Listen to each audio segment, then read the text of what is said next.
Thanks, Jeff. We'll check back with you. We have some breaking news coming out of Ferguson, Missouri right now. A person was fatally shot in an officer-involved shooting in North St. Louis. According to television reports, authorities responded just before 1 this afternoon, St. Louis time, outside a market where police say a man walked into a store waving a knife.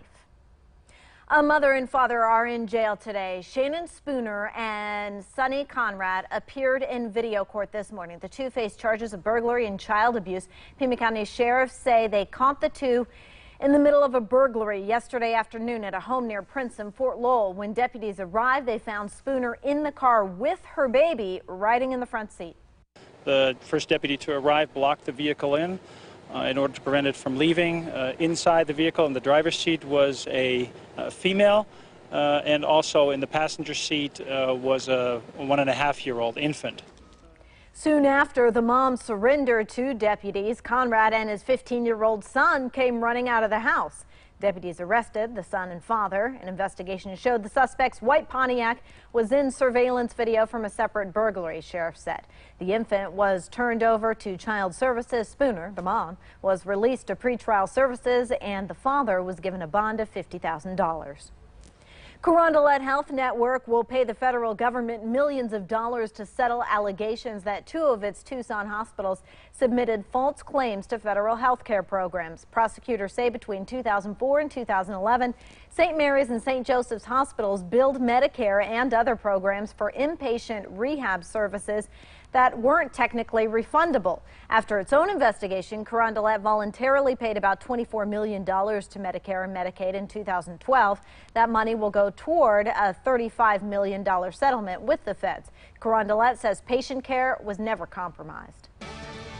Arizona ICE officials are denying a stay of removal that would protect Rosa Robles Loreto from deportation and family separation. The wife and mother is an illegal immigrant currently taking sanctuary at the Southside Presbyterian Church in Tucson to avoid deportation. Robles Loreto has been living in Tucson for 15 years. Stay with News 4 Tucson for updates on this developing story. A baby girl is in safe hands thanks to Arizona's safe haven law. Her mom left her with Douglas police yesterday morning. Police think the baby was just several hours old. She is now getting care at a hospital until the Department of Child Safety takes her into custody. Under the law, a parent won't face charges if the baby is unharmed. An Arizona lawmaker headed back to the state while Congress is on break. Senator John McCain will be visiting today. He'll host a town hall with Raytheon employees, and tomorrow afternoon he's speaking at another town hall event in Green Valley over at the Community Performance and Arts Center. Thursday, he's delivering the keynote address at a luncheon in Phoenix. Tucson police are looking for leads in a gang-related murder in a Southside neighborhood. Police say 42-year-old Chandler Booker was shot Sunday night outside a home near Keno Parkway and Silver Lake Road. Neighbors say before the shooting, people at the home were just having a barbecue. Later, though, they heard multiple gunshots. It's not clear if detectives have any suspects. Call 911 or 88 Crime if you have any information. The state is investigating if a Nogales Middle School manipulated Ames test results and enrollment data. Right now, the Arizona Department of Education is withholding the report card for Wade Carpenter Middle. In a letter to staff, the school's chief accountability officer says the district is under investigation because of verbal and written cheating allegations. The superintendent says he thinks this will all prove the allegations are not true. Also happening in Nogales, another drug tunnel uncovered at the border. A few weeks ago, agents discovered the 42-foot tunnel equipped with electrical and vents about 100 yards west of the DeConcini port. Agents later arrested someone using the tunnel to smuggle 10 bundles of pot.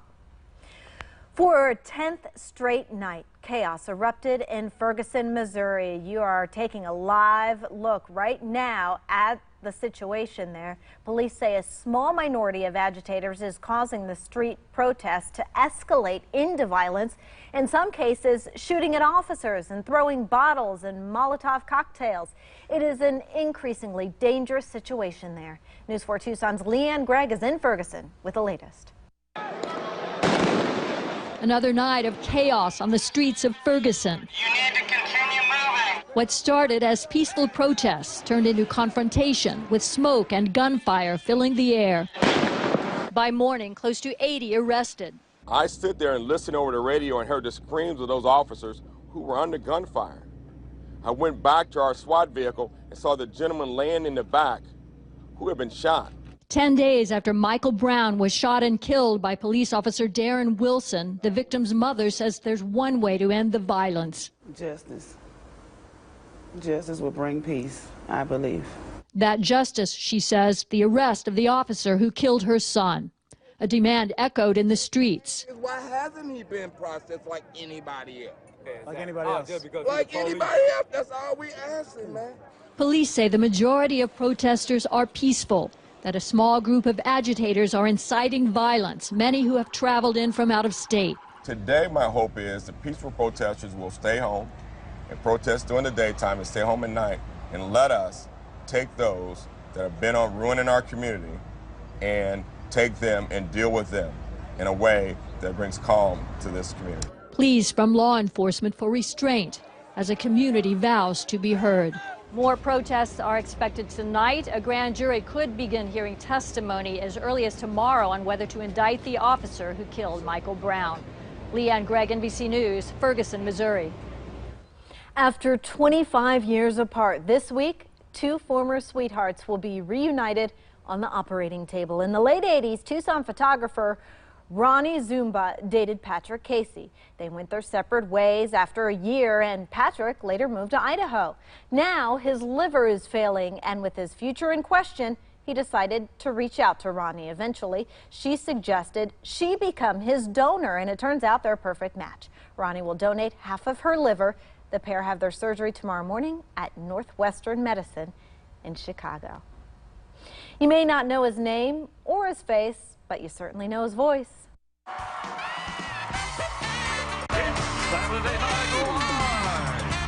Yep, Don Pardo's booming baritone introduced fans to Saturday Night Live for nearly 4 decades.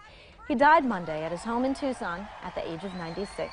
Pardo, who also announced many game shows over his career, retired from NBC in 2004, but SNL honcho Lorne Michaels asked him to stay on as the voice of Saturday Night Live for a few more weeks.